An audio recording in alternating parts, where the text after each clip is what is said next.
Indian ৰেলৱেৰ ফালৰ পৰা এক্সাম ডেট ৰিগাৰ্ডিং এখন নটিফিকেশ্যন যোৱা 7 তাৰিখত ৰিলিজ কৰা হৈছে। ইয়াত কেইটামান ৰিক্ৰুটমেণ্টৰ এক্সাম ডেট ৰিলিজ দিছে, কিন্তু NTPCৰ বিষয়ে আমি শেষফালে কথা পাতিম। NTPCৰ কেনেধৰণৰ এক্সামৰ ৰিগাৰ্ডিং আপডেট হ'ব পাৰে।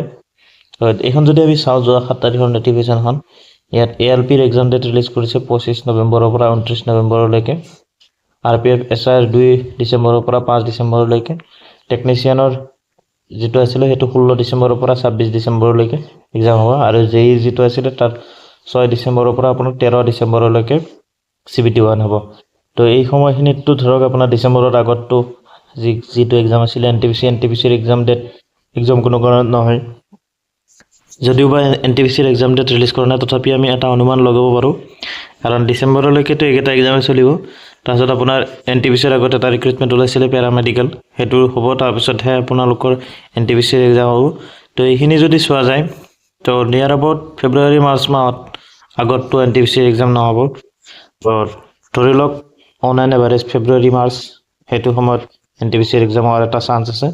তো ভালেখিনি সময় আছে, আপোনালোকে ভালদৰে প্ৰিপেৰেশ্যন কৰক NTPCৰ কাৰণে। Thank U.